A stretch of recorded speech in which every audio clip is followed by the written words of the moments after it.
meus queridos alunos, estamos aqui para mais um vídeo de zoologia. Mas antes de começar, eu quero lhe dar um recado. Nesses vídeos de zoologia, eu fiz também uma apostila associada. E você pode baixar essa apostila no meu site. Então, como é que a coisa funciona? Você vai assistindo o vídeo e vai preenchendo essa apostila. Você vai ver que as imagens que aparecerem no vídeo estão nessa apostila. Então, à medida que você vai assistindo o vídeo, você vai preenchendo a apostila direitinho, de tal maneira que ao final você vai ter o material bonitinho, organizado, com as imagens, registrado para você estudar. E onde você vai conseguir essa apostila?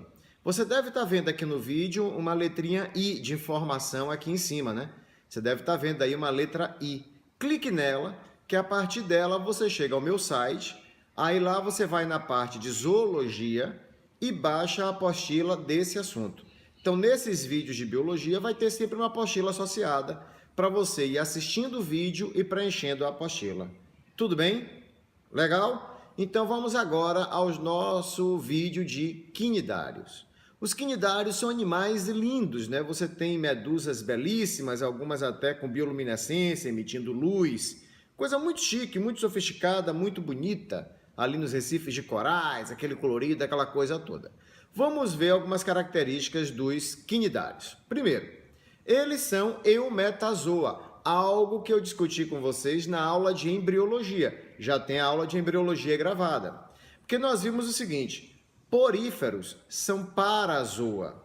Poríferos são parazoa, ou seja, poríferos não têm folheto embrionário nem tecidos.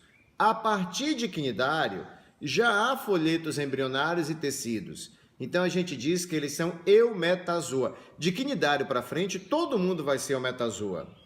Aqui já tem folheto embrionário, como eu disse. Quinidários são animais diblásticos, ou seja, eles têm dois folhetos embrionários, a ectoderme e a endoderme. Ectoderme e endoderme, eles são diblásticos. Claro que todos os quinidários são aquáticos, a maioria marinha, mas todos aquáticos. Alguns são bentônicos, outros nectônicos. Então, quando você fala que um organismo é bentônico, é porque ele vive em contato com o fundo do mar. Por exemplo, os recifes de corais, as anêmonas, as próprias esponjas que nós já estudamos, uma lagosta. Quem vive em contato com o fundo do mar é bentônico. Nectônico é quem nada, como os peixes. Os peixes são nectônicos. Uma medusa linda que vai nadando pelo oceano é nectônica, ela está nadando. Tudo bem? Essas são as informações básicas de quinidários. Mas vamos pensar um pouco a respeito de simetria. Como é a simetria dos quinidários? Veja, os quinidários apresentam uma simetria do tipo radial. Como é uma simetria radial? Na simetria radial, há infinitas maneiras de você cortar o animal dando duas metades iguais. Reparem na ilustração que há diferentes planos de simetria, diferentes formas de você cortar o animal dando duas metades iguais. Nós, por exemplo, não temos simetria radial, nós temos simetria bilateral, porque a única maneira de partir um corpo humano dando duas metades iguais é se cortar aqui, ó. Como nós só temos um plano de simetria, nós temos simetria bilateral. Mas um quinidário tem simetria radial, porque há diferentes maneiras de cortá-los dando duas metades iguais. Sabe quem tem simetria radial, para você entender melhor? Uma pizza. Imagine uma pizza com borda. Ela tem simetria radial. Há muitas maneiras de você cortar uma pizza dando duas metades iguais. Agora veja só. Repare que quando você olha uma pizza, você não tem a mínima dificuldade de perceber qual é o lado de cima e qual é o lado de baixo. Então, essa é a questão. Na simetria radial, nós percebemos facilmente o lado dorsal e o ventral. Olha aí esses quinidários. Você não tem nenhuma dificuldade de perceber qual é o lado dorsal e qual é o lado ventral. Tá. Então, na simetria radial, você percebe o que é o lado de cima e o que é o lado de baixo, como uma pizza. Mas na simetria radial, todas as laterais são iguais. Então, você distingue o dorso do ventre, mas as laterais são todas iguais. Em outras palavras, o animal não tem uma cabeça. Repare que uma medusa não tem uma cabeça, porque as laterais são todas iguais. Qual a consequência disso? Veja bem, quando nós estudamos poríferos, eu disse para vocês que poríferos são aneuromiários, ou seja, eles não têm tecido nervoso nem muscular. Só que quinidários já são neuromiários, eles já têm sistema nervoso e muscular. Só que eles apresentam um sistema nervoso difuso. Pessoal, repare, meu Deus, como eles não têm uma cabeça, eles não têm um local onde centralizar o sistema nervoso. Eles não têm uma cabeça como a gente, onde nós concentramos as células nervosas. Então, quando você observa um quinidário, você vê que o sistema nervoso dele é difuso, ou seja, as células nervosas, os neurônios, estão igualmente espalhadas pelo corpo todo. Essas células nervosas não se concentram em um ponto. Elas estão espalhadas por todo o corpo, como mostra esse desenho. É como se cada fiozinho desse, no corpo desse quinidário, fosse um feixe de neurônios. Eles estão espalhados igualmente pelo corpo. Eles não formam gânglios, um cérebro. Então, quinidário já tem tecido nervoso, mas é um tecido nervoso difuso, sem um ponto de concentração, sem gânglios, sem cérebro. Tudo bem? Uma outra questão é que os quinidários têm duas formas corporais básicas. Ele tem uma forma chamada de pólipo e ele tem uma forma chamada de medusa. Pólipo e medusa. Batendo o olho no que é o pólipo e no que é a medusa, você vai ver que os dois são bem diferentes, não dá para confundir um com o outro. Mas observe também que o plano corporal básico é o mesmo, né? É como se fosse um saquinho com uma cavidade digestiva dentro. Vamos olhar. Está ali o pólipo, que é bentônico, ele pode ser fixo no chão, ou ter alguma capacidade de movimento, dando cambalhotas, ou se arrastando pela superfície, e tem a medusa que pode nadar livremente. Aqui está a boca do pólipo e a boca da medusa. A parte superficial do corpo vai ser a epiderme. Essa parede do corpo nós chamaremos de mesogleia. Essa parte de dentro aqui, envolvendo, né? Envolvendo essa parte de dentro, cobrindo essa parte interna, nós temos a gastroderme. E aqui aparece a chamada cavidade gastrovascular. Opa, novidade! Em porífero não havia uma cavidade digestiva. Nós vimos que porífero faz uma digestão intracelular. Mas em quinidário aparece uma cavidade digestiva. Ou seja, em quinidário a digestão já tem uma parte que é extracelular.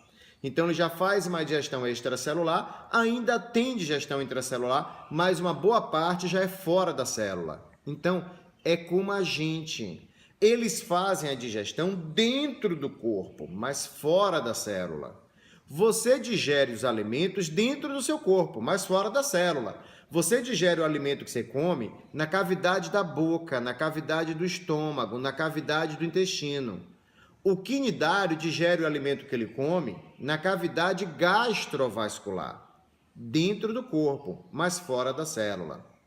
Qual é a grande vantagem de ter uma cavidade digestiva? É porque agora o animal já consegue comer partículas que são maiores do que uma célula. Lá em porífero eu comentei isso com vocês. Eu disse para vocês, criatura, se o porífero faz uma digestão intracelular, ele só pode comer algo que seja menor do que uma célula. Mas agora não, agora tem uma cavidade digestiva. Então já dá para ingerir partículas que são maiores do que a célula. Tem medusa que pega um peixe e come um peixe inteiro. Então dá, porque vai digerir nessa cavidade.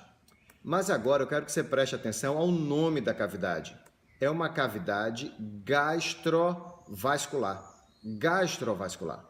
Por que esse nome? Veja, é gastro porque digere o alimento.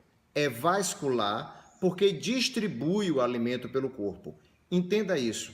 Nós estamos lidando com animais muito simples, que ainda não têm um sistema circulatório. Em nosso corpo, o sistema circulatório distribui os nutrientes pelo corpo, mas eles não têm sangue.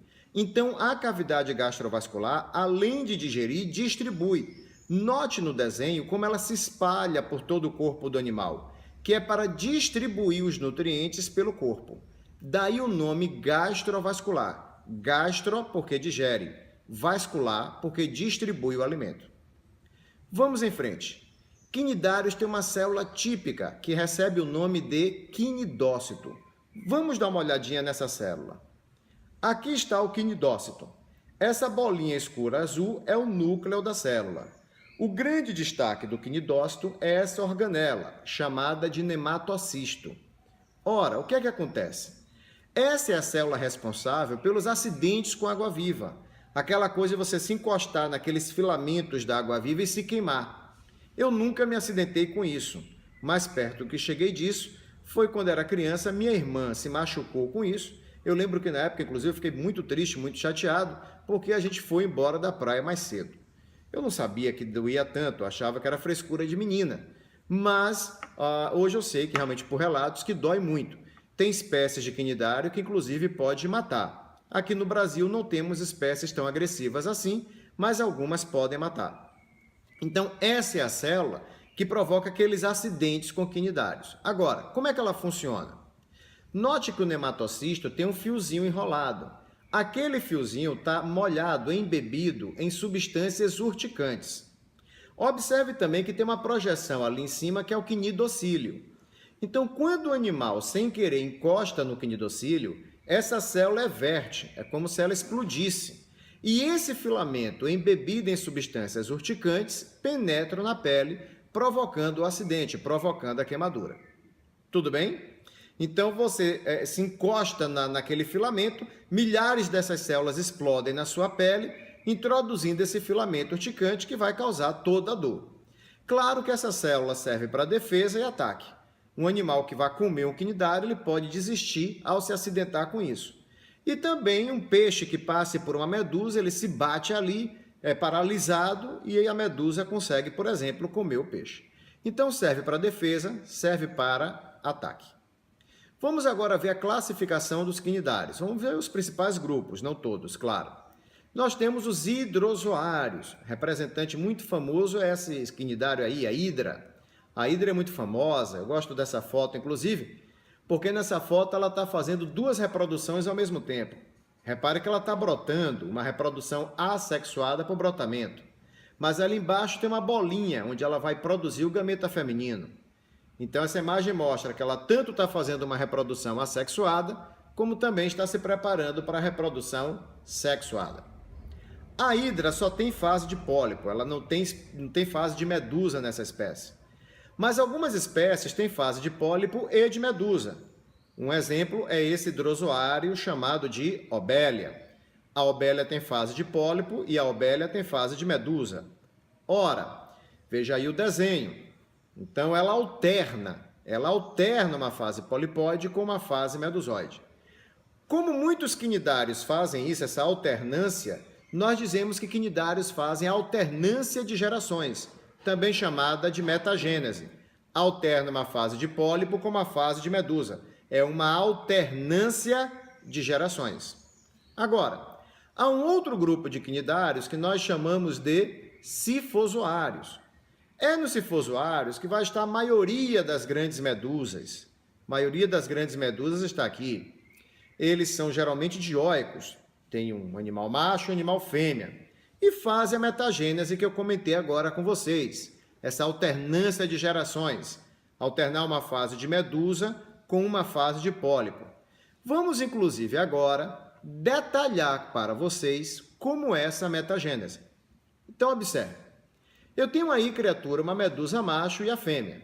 A macho produz o gameta masculino, a fêmea produz o gameta feminino. Eles vão se encontrar, formar o zigoto, que dará origem a uma larva, chamada de larva plânula. Então, as medusas fazem sexo, o resultado é uma larva chamada de plânula. Essa larva, então, se fixa no solo e dá origem a um pólipo. Começa agora a fase polipóide.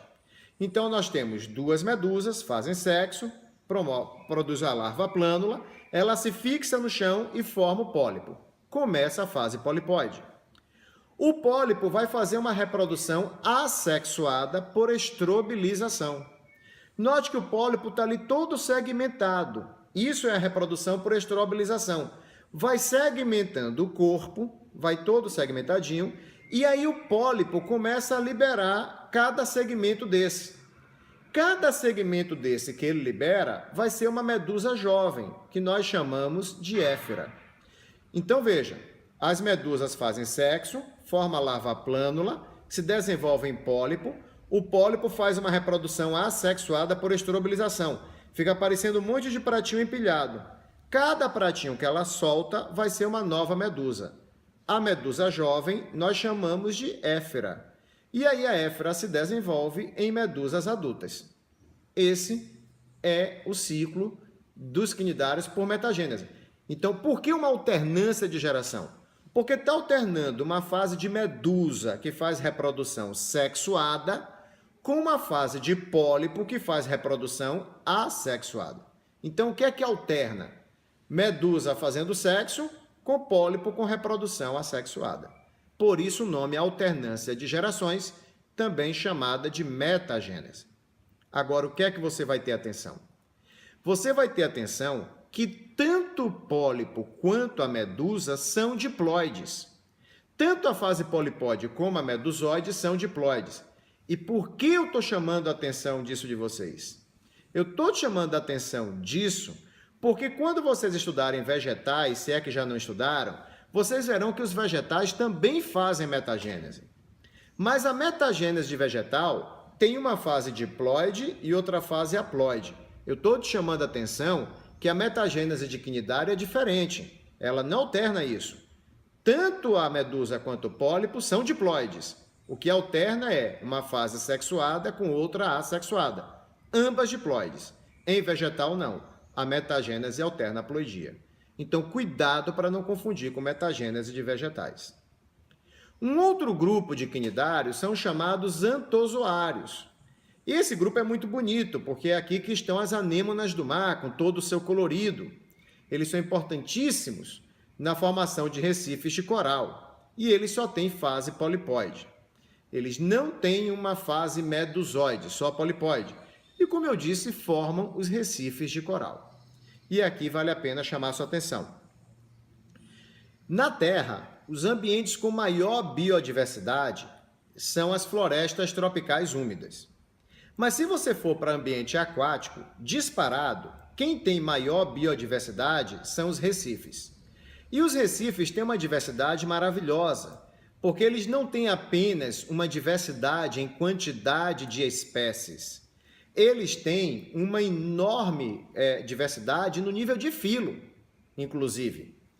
Porque, veja, dentro de um recife de coral, você tem porífero, quinidário, platelminto, molusco, equinodermo, artrópodo, cordado. Então, os recifes são ambientes preciosos, porque tem uma enorme diversidade no nível taxonômico alto, inclusive, que é filo.